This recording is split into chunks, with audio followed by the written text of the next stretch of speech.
En el siguiente trabajo vamos a tratar los principales representantes de la filosofía moderna, donde encontramos a René Descartes, John Locke, David Hume e Immanuel Kant, centrándonos exclusivamente en Descartes y Locke, entendiendo por filosofía moderna aquella que se desarrolla en Europa durante los siglos XVII y XVIII. Como observamos en el siguiente esquema, comenzamos estudiando a Descartes, abarcando su biografía, contexto histórico, filosofía, finalizando con sus frases más célebres y curiosidades. A continuación trataremos los mismos aspectos en cuanto a Locke, sintetizando ambas posturas en una breve conclusión. Biografía: René Descartes, 1596-1650. Considerado padre del racionalismo moderno, nació en Halle, localidad francesa entre Tours y Poitiers, que actualmente se denomina Descartes. Se educó con los jesuitas en La Fleche y obtuvo posteriormente la licenciatura en Derecho Civil y Canónico. De sólida formación matemática y científica, revolucionó el método filosófico. Sin entrar directamente en la lucha, participó en varias guerras, las cuales le sirvieron para viajar por Europa. Impartió clases de filosofía a la reina Cristina de Suecia, murió en Estocolmo, renovó el espíritu crítico en la filosofía. Es el más importante filósofo francés. Contexto histórico. El Renacimiento podría ser considerado como una etapa entre la Edad Media y la moderna, o también como la fase inicial de la filosofía moderna. Fue decisiva la repercusión que tuvo la imprenta en la difusión de la cultura y del conocimiento filosófico, ese ejército de soldados de plomo que conquistará el mundo. Según Gutenberg, en España el Renacimiento comienza a finales del siglo XV y se dilata hasta el siglo XVII, recibiendo este periodo el nombre de Siglo de Oro. Se inicia con los reyes católicos que tras la conquista de Granada consiguen la unidad territorial en España.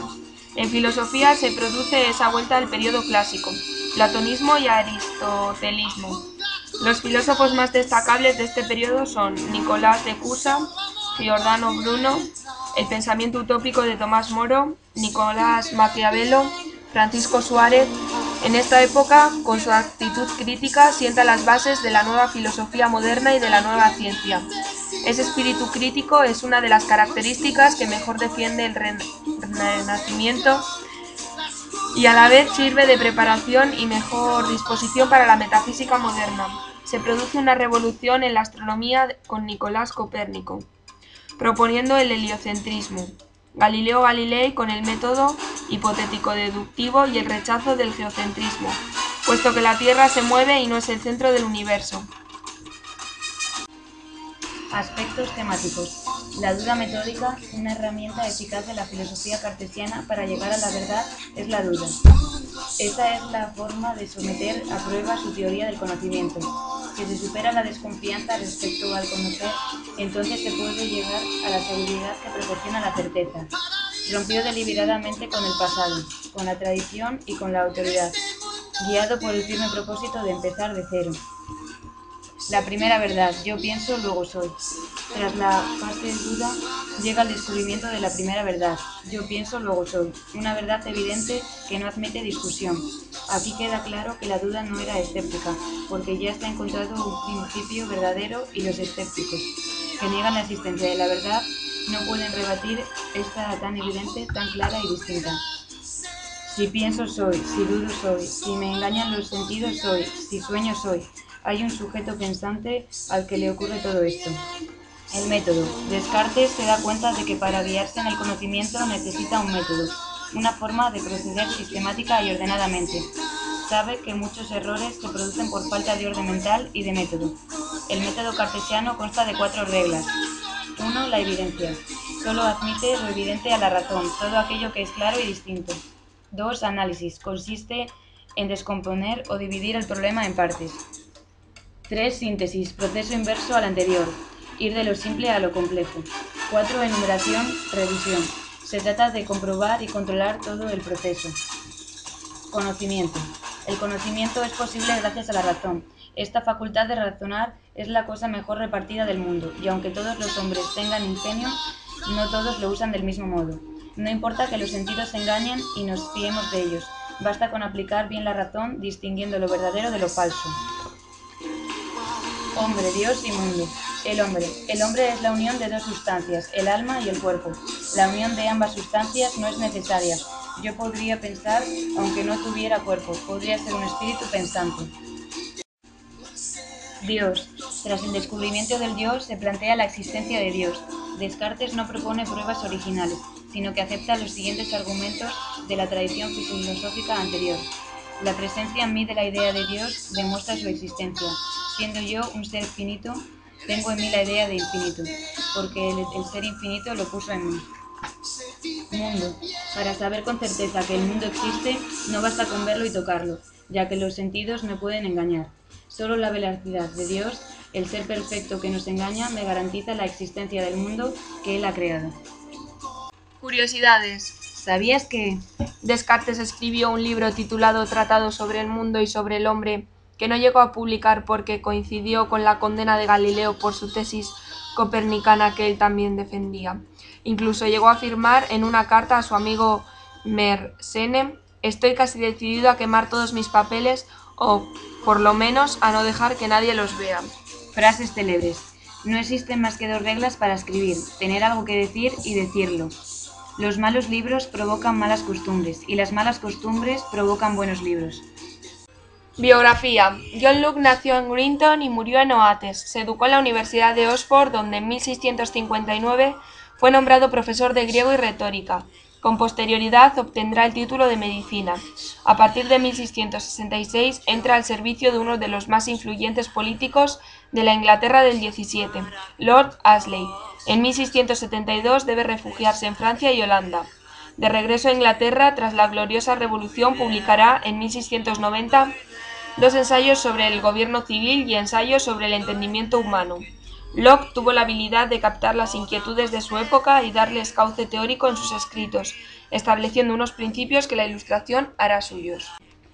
Contexto histórico. La Inglaterra del siglo XVII vive inmersa en fuertes agitaciones sociales y políticas, con una monarquía débil e inestable, una comunidad política dividida y un ambiente enfrentado por causas religiosas. Durante la primera mitad del siglo XVII, Inglaterra se encuentra bajo el poder de los Estuardo, Jacobo I y Carlos I. Ambos monarcas, de clara tendencia absolutista, están en constante enfrentamiento con el Parlamento.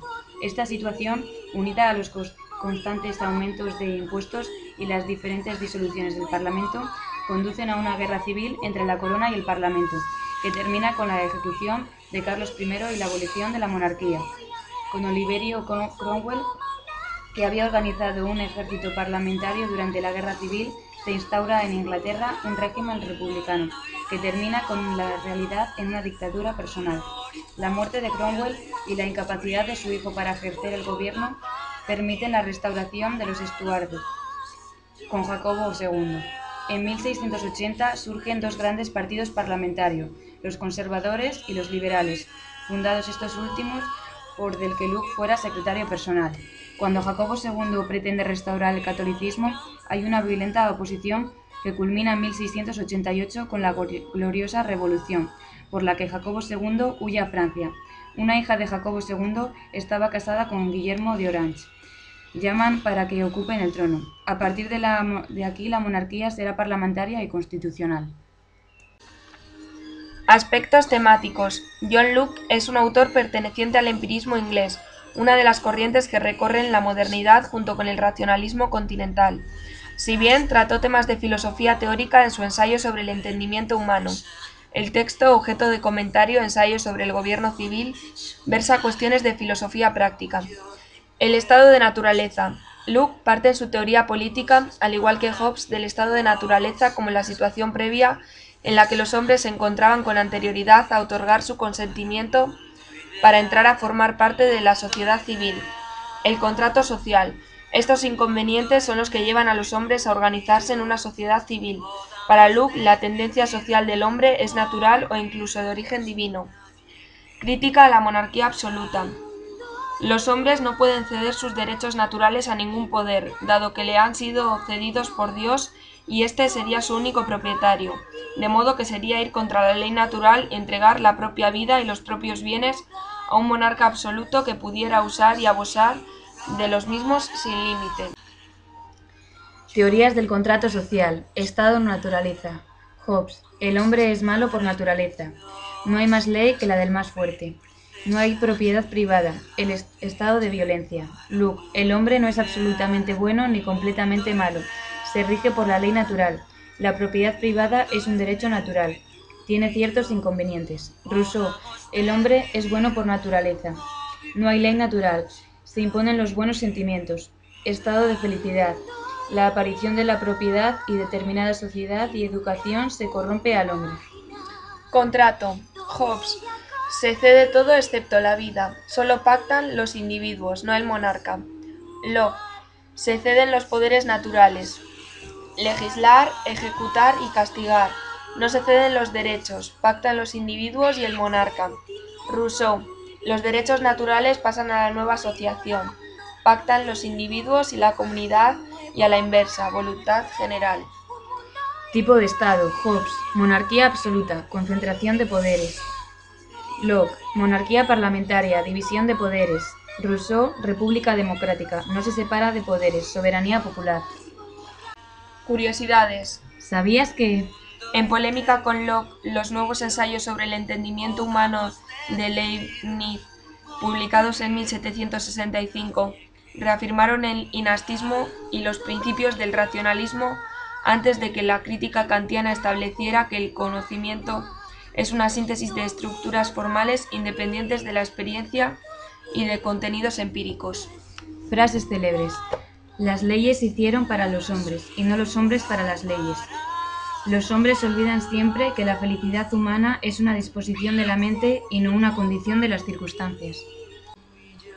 Conclusión. Con la lectura de Descartes, Locke se inició en la filosofía. Descubrió aspectos positivos como el orden metódico y el deseo de buscar la verdad, y también destacó los rasgos negativos. Criticó esa desconfianza en la información de los sentidos que son fundamentales para conocer. Rechazó la existencia de las ideas innatas. Si naciéramos con las ideas en nuestra mente, todos seríamos igual de sabios, y si naciéramos con las ideas morales universales, todos seríamos buenos y santos. Lo cual no es cierto. Nuestra mente es como un papel en blanco, en la que se van grabando todas las experiencias vividas. Locke admite la existencia de realidades sustanciales, es decir, el hombre, el mundo y Dios, pero niega que podamos conocer su naturaleza, dado que no son objeto de la experiencia sensible. Tenemos intuiciones de nuestro yo, tenemos sensaciones del mundo exterior y podemos admitir demostraciones sobre Dios, pero poco más podemos saber.